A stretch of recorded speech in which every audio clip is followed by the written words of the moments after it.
सही है, recording on हो गई है। हाँ, वो पहले मैंने ऑन की हुई थी, सही कह रहे हैं आप। अब दोबारा ऑन कर ली। अच्छा जी, आगे आ जाते हैं ज़रा। तो आप ये देख सकते हैं, organizing categorical data bar chart. ये बार चार्ट आपके सामने जो है वो बना हुआ है। कहते हैं in a bar chart, a bar shows each category the length of which represent the amount, frequency और percentage of values falling into a category. ठीक है, जिन जिन कैटेगरीज में फॉल कर रही होती हैं उनके अगेंस्ट जो है वो आप एक बार बना देते हैं। दैट बार इज बार जब आप बनाते चले जाते हैं, that chart will called the bar chart. और बार चार्ट बेसिकली क्लियरली आपको बता रहा है कि कितने परसेंट लोग ऐसे हैं जो कि सोचते हैं other 7%, catching up on work is 5%, vacation 5%, और at home in a family with 45%। तो ये एक तरह का एक बार चार्ट है जो आपको क्लियरली पिक्चर दे रहा है डाटा की। तो ये कैसे बनेगा, ये एक बात की बात है, लेकिन फिलहाल इसको जो है वो हम रिप्रेजेंट कर रहे हैं यहाँ पे। अगेन एक और बार चार्ट है आपके पास जिसको आप कहते हैं pie chart. Organizing categorical data with pie chart. The pie chart is a circle broken up into slices that represent categories. अमूमन आपने ये चार्ट बना हुआ जो है वो देखा हुआ होगा। सर्किल में जो है वो डिफरेंट डिफरेंट कैटेगरीज बनी हुई होती हैं। ऐसे चार्ट को आप पाई चार्ट कहते हैं। बनाने के लिए ऑब्वियसली आपको सर्किल बनाना होगा, तभी आप बना सकते हैं, और वरना फिर आप जो है इसको एक्सेल में भी बना सकते हैं अगर बनाना चाहें। तो इजीली आप इसको कलर से रिप्रेजेंट करते हैं। आप देख सकते हैं जो मैक्सिमम परसेंटेज है वो है 45%। और 45% people thinks that they are going to spend their holidays at home with family. ठीक है, तो ये कैसे बनेगा ये भी एक सवाल है, लेकिन वो आपको जब मैं बोर्ड पे चीज़ें कराऊंगा उस वक्त जो है वो बता दूंगा, क्योंकि आज very first class we have, तो मैं आज थोड़ा सा थ्योरेटिकल पार्ट जो है वो आपको करवा रहा हूँ। अच्छा जी, ये क्या कह रहे हैं, जजाकल्ला सर। ओके जी, वेरी गुड। आगे आ जाते हैं। तो कहते हैं organizing categorical data, Pareto diagram use a portray categorical data. जब आप उसको पोर्ट्रे करेंगे तो वो एक डायग्राम बन जाएगी। A bar chart where categories are shown in the describing order of frequency. Bar chart होगा, cumulative polygon is shown in the same graph. एक ग्राफ होता है जिसको आप पॉलीगन कहते हैं, वो कम्युनिटी पॉलीगन होता है। वो कैसे बनेगा वो भी आपको नजर आएगा। Use to separate the vital few from the trivial many. ठीक है, तो नेक्स्ट आप देखें, आपके पास ये है current investment portfolio. Organizing categorical data, Pareto diagram. Pictures की से जो है वो निकला है।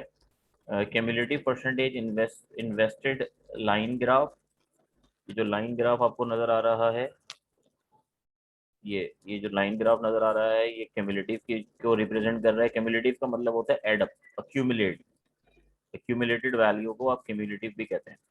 Investment in each category, bar diagram. और ये जो बार डायग्राम है ये ईच कैटेगरी की जो है वो इन्वेस्टमेंट दिखा रहा है। सेविंग्स पे कितनी इन्वेस्टमेंट है, बॉन्ड्स पे कितनी है, स्टॉक्स पे कितनी इन्वेस्टमेंट है, और सीडी जो है उस पर कितनी इन्वेस्टमेंट है।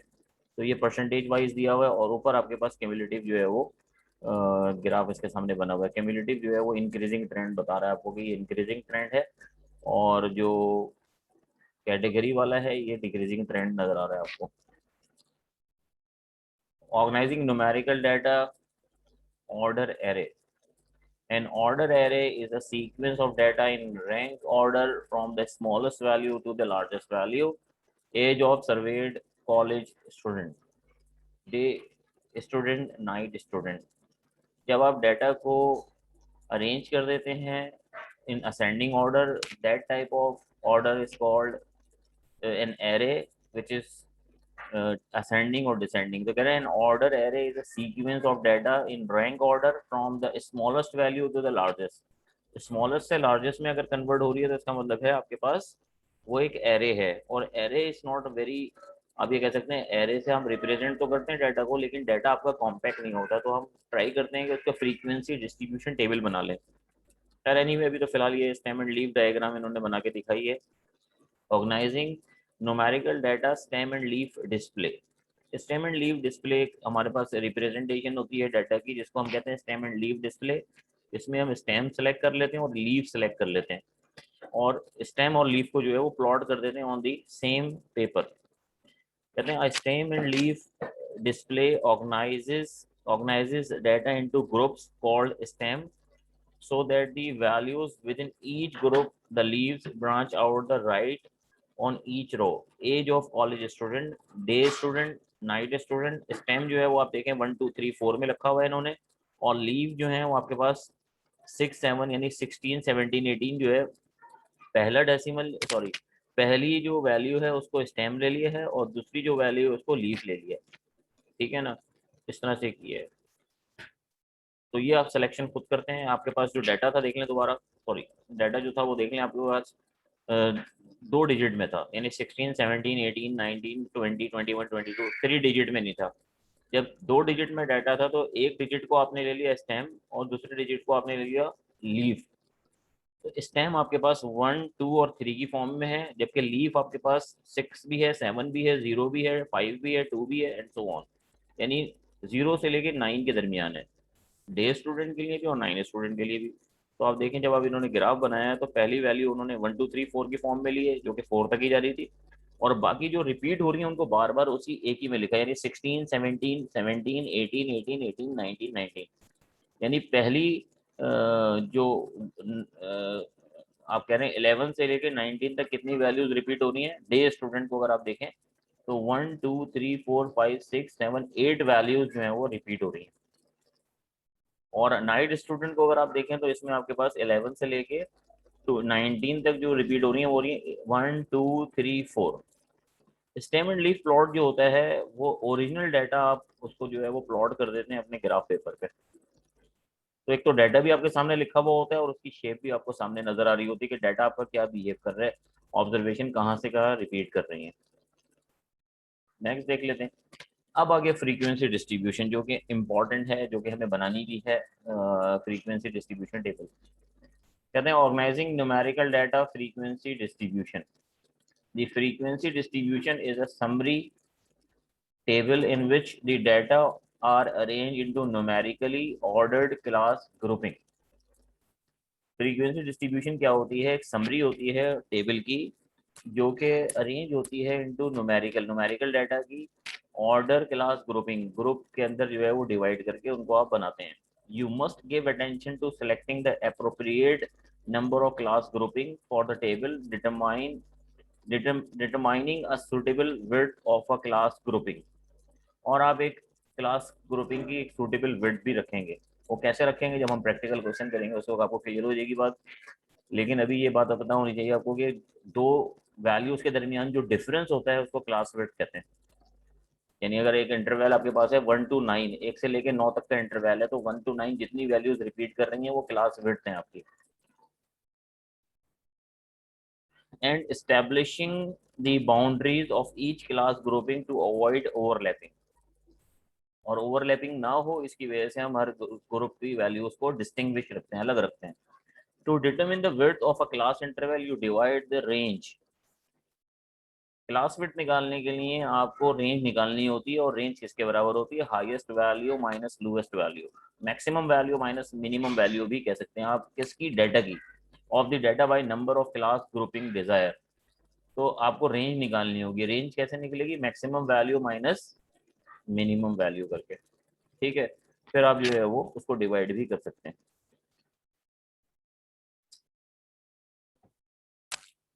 Organizing numerical data frequency distribution example. ये आपके सामने एक एग्जांपल दी है इन्होंने। इस एग्जांपल को अगर देखें आप तो कहते हैं a manufacturer of insulation randomly select 20 winter days and record the daily high temperature।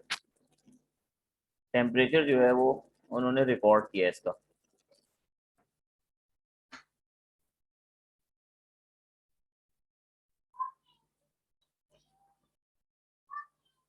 और टेम्परेचर आप देखें तो आपके पास 24 35 17 21 एंड सो ऑन 27 तक जा रहा है।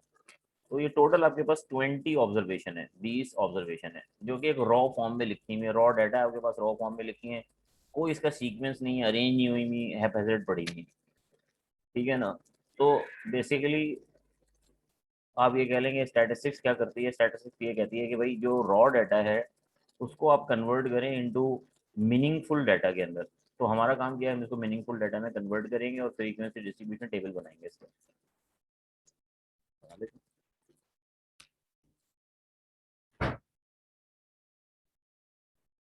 ये आ गया आपके सामने फ्रीक्वेंसी डिस्ट्रीब्यूशन एग्जाम्पल, कहते हैं sort raw data and ascending order. इसको असेंडिंग ऑर्डर में लिख दिया तो मिनिमम वैल्यू आपको पता चल गई 12 और मैक्सिमम वैल्यू पता चल गई 58।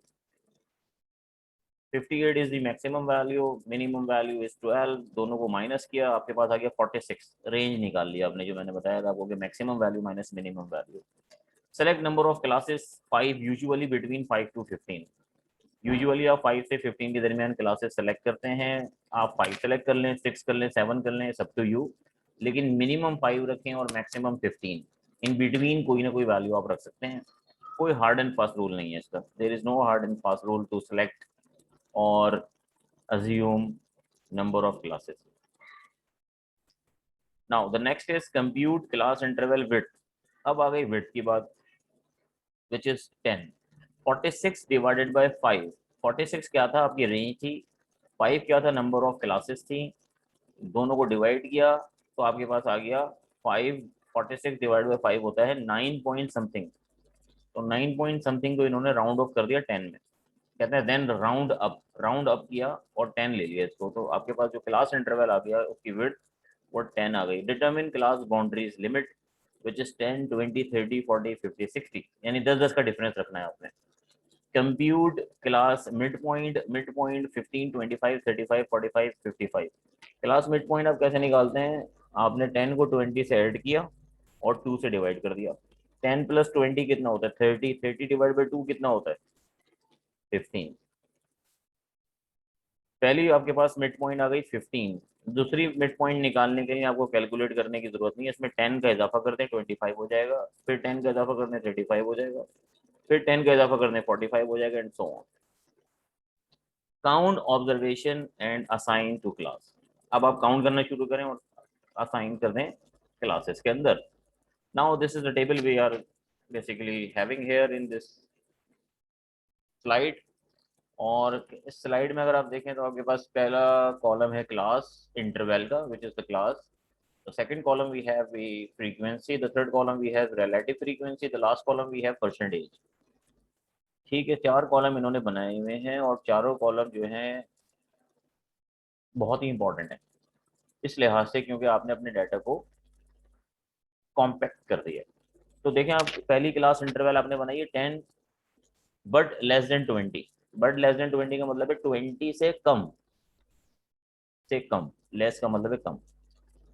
फिर 20 बट लेस देन 30, फिर 30 but less than 40 and so on. तो अगर आप क्लास विड्थ देखना चाहें इसकी तो 20, यानी कि जो ये वाली वैल्यू है 20, इसको माइनस करें 10 से तो कितना आएगा आपके पास 10 आ जाएगा। 30 को माइनस करें 20 से 10 आ जाएगा। 40 को माइनस करें 30 से 10 आ जाएगा एंड सो ऑन। तो क्लास विड्थ आपकी कितनी थी 10 थी। तो आप देखेंगे इक्वल क्लास विड्थ हमें मिली हुई है यहाँ पे। अब हम क्या करेंगे, अब हम ये देखेंगे कि आपके पास 10 से लेके और लेस देन 20, यानी कि लेस देन 20 का मतलब है 19 या 19.99 कह लें आप, कितनी वैल्यूज रिपीट हो रही है डाटा में, यानी 10 से 19 के दरमियान। आ जाए जरा डाटा में देख लेते हैं। डाटा कहाँ गया, ये रहा। 10 से 19 के दरमियान आपके पास है 12, 13, 17, उसके बाद 21 है जो कि 20 से बड़ा होता है। तो आपके पास 3 वैल्यूज आ गई। फिर देखेंगे 20 से 30 के दरमियान, तो 21, 24, 24, 1, 2, 3, 4, 5, 6, 6, 6 आ गई।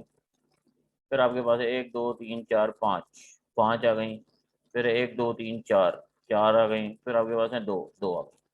तो जो फ्रीक्वेंसी का टोटल होगा वो ही आपकी रॉ डाटा का भी टोटल होगा, यानी कि जो आपके पास नंबर ऑफ ऑब्जर्वेशन थी वो कितनी थी 20 क्वेश्चन में। तो फ्रीक्वेंसी का सम कितना आ गया, वो भी आ गया आपके पास 20। ठीक है, बोथ मस्ट बी इक्वल। जी जनाब, किसी ने कुछ लिखा है, क्या लिखा है, जो वैल्यू रिपीट हो रही है उसे काउंट करेंगे। जी बिल्कुल करेंगे, जो वैल्यू रिपीट हो रही है उसको आप बिल्कुल काउंट करेंगे। क्योंकि वो वैल्यू तो है ना। अब किसी आदमी की तनख्वाह अगर 50,000 है तो किसी और आदमी की भी 50,000 हो सकती है। तो हम दोनों को काउंट करेंगे, 50 50 दो हो गए, एक नहीं है। किसी की हाइट अगर 5.8 है तो दूसरे की भी 5.8 हो सकती है ना, पॉसिबल है, ऐसा तो नहीं है कि नहीं होगी। तो वो दोनों डाटा काउंट होगा, डाटा की वैल्यूज के तौर पर उसको काउंट करेंगे हमें। यही तो फायदा है फ्रीक्वेंसी डिस्ट्रीब्यूशन का। अच्छा जी, क्या कह रहे हैं जी? ओके सर, ठीक है। रिलेटिव फ्रीक्वेंसी, रिलेटिव फ्रीक्वेंसी का कॉलम आपको बना हुआ नजर आ रहा है। रिलेटिव फ्रीक्वेंसी निकालने का तरीका क्या होता है? रिलेटिव फ्रीक्वेंसी निकालने का तरीका होता है frequency of the category divide by total frequency. यानी पहली जो रिलेटिव फ्रीक्वेंसी निकली हुई है वो निकली हुई है 3/20। 3 को 20 से डिवाइड करते हैं। दूसरी फ्रीक्वेंसी निकली है 6/20। थर्ड फ्रीक्वेंसी निकली, रिलेटिव फ्रीक्वेंसी निकली है 5/20। फोर्थ निकली है 4/20 और लास्ट निकली है 2/20। तो आप ये कैलकुलेट करके देख सकते हैं, और मैं भी व्हाइट बोर्ड पे अगर आप कहेंगे तो मैं आपको कैलकुलेट करके दिखा भी दूंगा। और रिलेटिव फ्रीक्वेंसी का जो सम है वो हमेशा 1 के बराबर होता है। देख सकते हैं आप, नीचे इन्होंने 1 लिखा हुआ है। तो the sum of relative frequency must be equal to 1। 20 से क्यों डिवाइड कर रहे हैं सर? 20 से इसलिए डिवाइड कर रहे हैं क्योंकि टोटल फ्रीक्वेंसी 20 है ना। फिर किससे डिवाइड करूं, तुम बता दो, उससे कर लेते।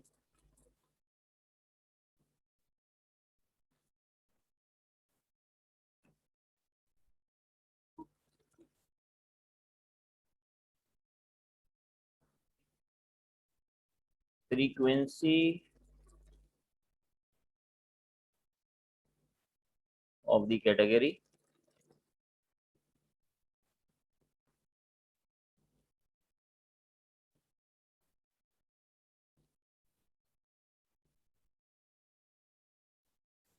Divided by total frequency. Formula है ना, टोटल फ्रीक्वेंसी से डिवाइड होता है। अब फॉर्मूला बना हुआ है तो हम फॉर्मूले को तो चेंज नहीं कर सकते ना। फॉर्मूला तो जिसने बनाया है उसने ही बनाया होगा ऑब्वियसली। ठीक है ना। तो ये हमने निकाला है 3/20। अगली निकाली है हमने 6/20। ये मैं मैसेज में लिख के दिखा रहा हूँ आपको। थर्ड निकाली है 5/20। डिवाइड हमेशा ये 20 से ही होगा। क्यों 20 से होगा? क्योंकि टोटल फ्रीक्वेंसी 20 चेंज नहीं हो सकती ना, फ्रीक्वेंसी चेंज नहीं हो सकती, सेम है। ठीक है। तो ये फॉर्मूला है, फॉर्मूले को हमें एक्सेप्ट करना है। हम अपनी मर्जी से फॉर्मूला चेंज नहीं कर सकते। ठीक है। हम वो रूल कहते हैं ना जिसको, वो है ये। अच्छा जी, परसेंटेज निकालने का तरीका आपको पता है। 0.15 को मल्टीप्लाई कर दें 100 से तो परसेंटेज आ जाएगी। तो 1.15 को 100 से मल्टीप्लाई करा, 15% आ गया, 30% आ गया, 25% आ गया, 20% आ गया, 10% आ गया। अब आप देख के क्लियरली बता सकते हैं कि जो 30% वैल्यूज हैं डाटा की, वो सेकंड क्लास इंटरवल में फॉल कर रही हैं। कितने परसेंट? 30%। तो जो मैक्सिमम नंबर ऑफ ऑब्जर्वेशन है falls in second class interval. The minimum number of observation falls in last class interval which is 10%। ठीक है। तो 10% जो है वो लास्ट वाली है, तो इसमें सबसे कम ऑब्जर्वेशन है, आप देख सकते हैं 2 हैं। और जिसमें 6 हैं उसकी परसेंटेज 30% है। तो रिलेटिव फ्रीक्वेंसी आपको ये बता देती है कि कितनी ऑब्जर्वेशन किस इंटरवल में फॉल कर रही हैं, रिपीट हो रही हैं। वेटेज क्या है आपकी क्लास इंटरवल का, क्लास इंटरवल का वेटेज क्या है, ये बता रही होती है आपको ना। क्या बता रही होती है? Relative frequency. इंपॉर्टेंट है ये बात। अब आप देखें हमारे पास डाटा था क्या, वापस जाते हैं। तो डाटा था जी, insulin insulation randomly select manufacturer of insulation 20 winter days and record the daily high temperature. Temperature था हमारे पास। क्या था? टेम्परेचर था, जो पूरे दिन में सबसे हाई टेम्परेचर होता है, क्योंकि हर दिन में टेम्परेचर मिनिमम भी होता है और मैक्सिमम भी होता है एक दिन में आपके पास। यानी ज़्यादातर जो टेम्परेचर है वो दोपहर के वक्तों में ज़्यादा होता है और रात के वक्तों में कम हो जाता है। Everybody knows this. ठीक है ना। तो ये इन्होंने हाई टेम्परेचर लिया एक दिन का। तो हाईएस्ट टेम्परेचर आपको नजर आ रहा है इसके अंदर 53। और ये मैं आपको बता दूं, ये डिग्री सेल्सियस में नहीं है, ये फॉरेनहाइट में है। क्योंकि डिग्री सेल्सियस में 53 हो नहीं सकता, बहुत ज़्यादा टेम्परेचर है, और ये बदीन का तो है नहीं, है ना, बाहर की बुक है तो बाहर का ही है, हमारा लोकल डाटा नहीं है। 58 क्या है भाई? 58 इज द मैक्सिमम, सही कह रहे हैं। तो 58 टेम्परेचर तो हो नहीं सकता, 58 तो बहुत ज़्यादा टेम्परेचर है, इसमें तो बर्निंग हो जाएगी, आप कह लें एक तरह से। तो खैर एनीवे, वो हमारा कंसर्न नहीं है। हमारा कंसर्न ये है कि हम ये देख रहे हैं कि मैक्सिमम टेम्परेचर 58 फ़ारेनहाइट है और मिनिमम टेम्परेचर क्या था, आई डोंट नो, देख लेते हैं। 12 फ़ारेनहाइट है। 12 फ़ारेनहाइट, आप लेट्स, आप कह लेंगे 12 फ़ारेनहाइट क्या होगा, मेरा ख्याल है 72 जो है वो 32 फ़ारेनहाइट जो है वो 1 डिग्री सेल्सियस होता है। तो आप लगा लें, आइडिया कर लें, आपको आइडिया हो जाएगा। खैर मेरा बताने का जो मकसद था वो भी मैं बताया नहीं पूरा, बताता हूँ आपको कि मैं क्या कहना चाह रहा हूँ, जब तक मैं देख लूँ आपको। हाँ 12 सही कहा आपने कि 12 होगा, ठीक है। मैं ये बताना चाह रहा था आपको कि अब आप जब इस टेबल को देखेंगे तो आपको ये बात क्लियरली नजर आएगी, जो 30% दिन है 20 दिनों में से, उसमें जो टेम्परेचर रहा है वो 20 डिग्री सेल्सियस से 29 डिग्री सेल्सियस तक रहा है 6 दिन। इसका ये मतलब है, फ्रीक्वेंसी देखने के बाद आपको आइडिया हो रहा है कि इसमें से 6 दिन ऐसे हैं जिनमें से आपका सबसे ज़्यादा टेम्परेचर 20 से 19 रहा है। बहुत ही कम दिन ऐसे हैं, जो कि 2 दिन है सिर्फ, जिसमें आपका टेम्परेचर 50 से 59 के दरमियान रहा है, और वो 10% है टोटल। यानी 90% जो ऑब्जर्वेशन है वो लेस देन है, 10% ऑब्जर्वेशन ऐसी हैं जो कि 50 से 60, लेस देन 60 जो है वो आपका टेम्परेचर रहा है। ठीक है, तो ये एक एनालिसिस है डाटा का। डाटा को देखने के बाद आप एक एनालाइज कर सकते हैं, उसको रिप्रेजेंट कर सकते हैं, उसको इंटरप्रेट कर सकते हैं, whatever you want to do, it's up to you. ठीक है, क्लियर है बात, कोई सवाल तो नहीं है? है कोई सवाल है आपका? यहाँ तक क्लियर है बात? कोई क्वेश्चन तो नहीं है? है क्या है, क्या क्वेश्चन है?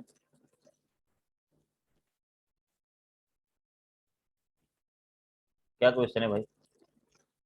क्लियर है, वेरी गुड। अगर नहीं भी हो तो क्या फर्क पड़ता है? अच्छा जी, हमारे पास टाइम अब कम बचा, 10 मिनट बचे हैं, इसने वार्निंग दे दी है। ये सेशन भी हमारा 10 मिनट का रहेगा। Continue sir. ओके भाई, शाहजेब भाई, थैंक यू। कंटिन्यू करते हैं। अच्छा जी, आगे आ जाते हैं। Organizing numerical data, the histogram. अब जब आपने ऑब्वियसली डाटा को कंपाइल कर लिया, टेबल में बना लिया, frequency distribution, the next step is to make a graph. अब now we have to make the graph to represent our data and see the trend of the data, the behaviour of the data, the flow of the data. Graph आप क्यों बनाते हैं? ताकि आपको ये पता चले कि आपका डाटा कैसे फ्लो कर रहा है, कैसे आपका डाटा ट्रेंड, ट्रेंड क्या है आपका डाटा का, इंक्रीजिंग है, डिक्रीजिंग है, neither increasing not decreasing. And now days you just, आप ये सुन रहे होंगे कि जी वेव आ रही हैं, है ना, कोरोना की वेव आ गई, ऊपर चली गई, नीचे चली गई। तो basically what is this, this is the trend of the data basically.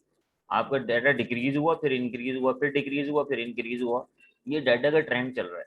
और जो मैथमेटिशियन है, जो स्टैटिस्टिशियन है, जो एनालाइज करते हैं, डिसीजन मेकर हैं, वो इस ट्रेंड को देख रहे होते हैं और फिर फ्यूचर वैल्यू को फोरकास्ट कर रहे होते हैं कि हाँ यार, आने वाले दिनों में ये होगा, आने वाले दिनों में ये हो भी सकता है, नहीं भी हो। तो ये प्रिडिक्शंस हैं आपकी। एनीवे, ग्राफ बना लेते हैं। A graph of the data is a frequency distribution is called histogram.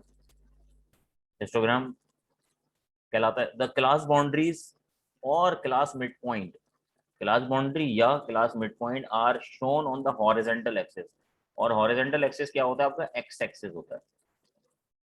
और वर्टिकल एक्सिस क्या होता है आपका? वाई एक्सिस होता है। कहते हैं vertical axis is either frequency, या तो फ्रीक्वेंसी ले लो, या रिलेटिव फ्रीक्वेंसी ले लो, और परसेंटेज ले लो, आपकी मर्जी है। Bar of the appropriate height are used to represent the number of observation with each class. फिर आप क्या करें? बार यूज करें, जिसको रेक्टेंगुलर बार कहते हैं आप। ठीक है, तो वो आप जब यूज करेंगे तो उससे आपका ग्राफ बनना शुरू हो जाएगा, विच इज लाइक दैट। ये जो आपके सामने बना हुआ है, ये हिस्टोग्राम बना हुआ है, और हिस्टोग्राम के बार आपस में कनेक्टेड होते हैं, और जो बार चार्ट होता है उसके आपस में बार कनेक्टेड नहीं होते। The main difference between histogram and bar chart is this. इससे पहले जो मैंने आपको बार चार्ट दिखाया था, वो इसलिए बार चार्ट था क्योंकि उसके बार आपस में डिस्कनेक्टेड थे। अगर आप कहें तो दोबारा दिखा देता हूँ। Where is it? No, it's going move forward basically, we have to go back. ये this is bar chart, this is bar chart, ठीक है, and this is not bar chart, this is histogram. कैसे बनाया इन्होंने आप देख सकते हैं। आपके पास on X axis we have class boundaries या क्लास इंटरवल भी कह सकते हैं इनको आप, और on Y axis we have frequency. Against each frequency we can take the class interval and make a bar। तो पहली क्लास इंटरवल आपके पास जो आ रही है वो आ रही है 10 बट लेस देन 20, यानी 10 से 20 के दरमियान। तो आपने क्या करा, 10 to 20 एक बार बना दिया और उस पर फ्रीक्वेंसी आ रही है 3। तो 3 फ्रीक्वेंसी पे जो है वो आपके सामने ये बना हुआ नजर आ रहा है बार क्लियरली, है ना। फिर आपके पास फ्रीक्वेंसी है 6, 6 पे भी बना हुआ नजर आ रहा है। फिर आपके पास है 5, 5 पे बना हुआ नजर आ रहा है। फिर 4, फिर 2।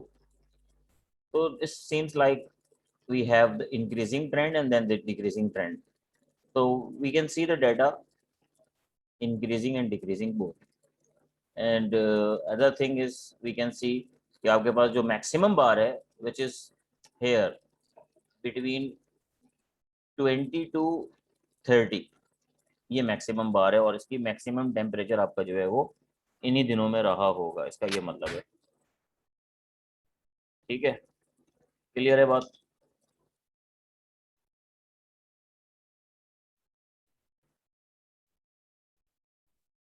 अब ये तो उसने बात हमें बता दी, और अब आ जाते हैं कह रहे हैं आप एक्सेल में कैसे करेंगे इसको। एक्सेल में अगर आप बनाना चाहते हैं हिस्टोग्राम तो कैसे बनाएंगे, इसके लिए आप जाएंगे टूल्स में, डाटा एनालिसिस के अंदर हिस्टोग्राम सेलेक्ट करेंगे। फिर आप जो है वो इनपुट रेंज देंगे, इसकी इनपुट की रेंज दे देंगे कि डाटा आप जो इनपुट कर रहे हैं वो कौन कितनी रेंज में, जो भी आपके पास ऑब्जर्वेशन है 20 ऑब्जर्वेशन आप डाल देंगे, ठीक है ना। Range in cell, range continue to upper class boundaries for each group, select chart output and then click. Chart output select करेंगे और क्लिक करेंगे, ठीक है।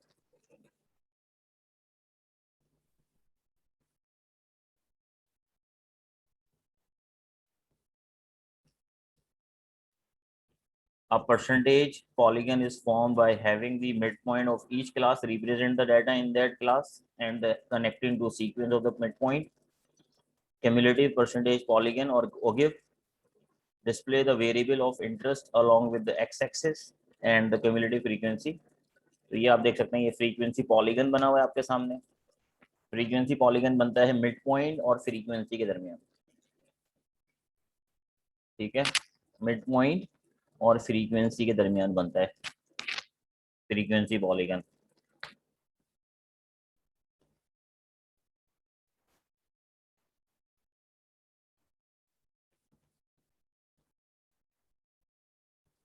ठीक है, तो आप इसमें फ्रीक्वेंसी और मिड पॉइंट के दरमियान बना लेंगे। फिर नेक्स्ट आपके सामने ये ओगिव बना हुआ है।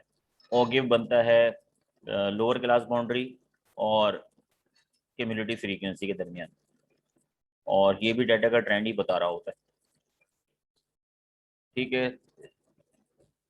कंटीजेंसी टेबल जो कि 2 वे होता है, इसको अभी हम थोड़ा सा रहने देते हैं। स्कैटर प्लॉट, सिंपल प्लॉट होता है, टाइम सीरीज, इसको भी रहने देते हैं।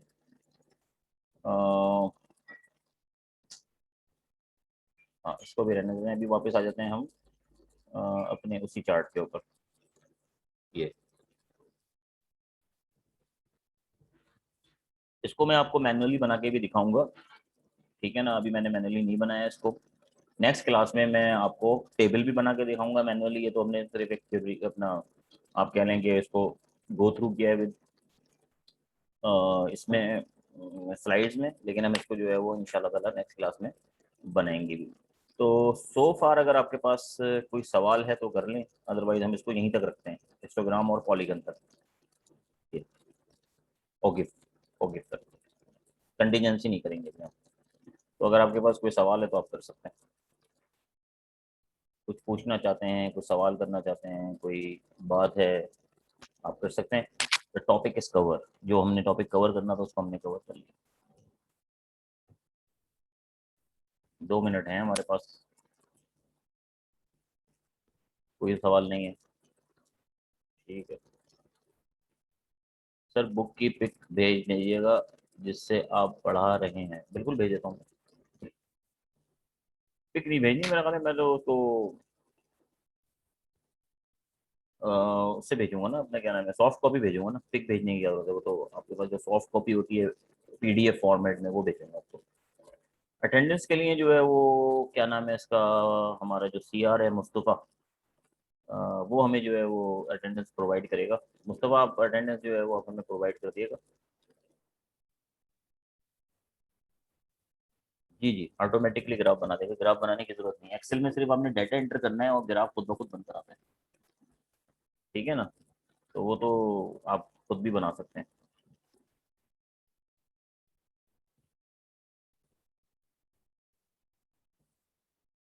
एक्सेल आपके पास जो ग्राफ होते हैं वो आप सारे इसमें बना सकते हैं।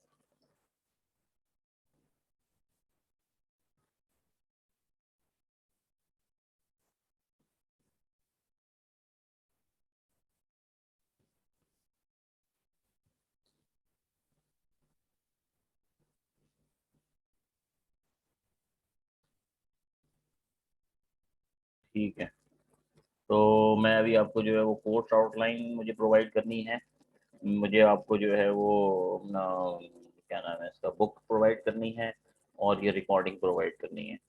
अच्छा, मैं मुस्तफ़ा से ये कहना चाह रहा था, मुस्तफ़ा आपने इसका जो है स्टैटिस्टिक्स का ग्रुप अलग कर लें आप ना, ये करें काम। ठीक है ना, स्टैटिस्टिक्स का एक अलग ग्रुप बना लें ताकि हम सारी रिकॉर्डिंग वहाँ पे भेजें, वरना ग्रुप में जो है ना बहुत मैसेजेस आ रहे होते हैं जिसकी वजह से खिचड़ी पक जाती है एक तरह से, आप ये कह लें। तो ये मुस्तफ़ा से मैं कहूँगा कि इसका ना अलग से एक ग्रुप बना लें हमारा, सेक्शन डी का ना, स्टैटिस्टिक्स का। मेरा ख्याल है एक ग्रुप बना तो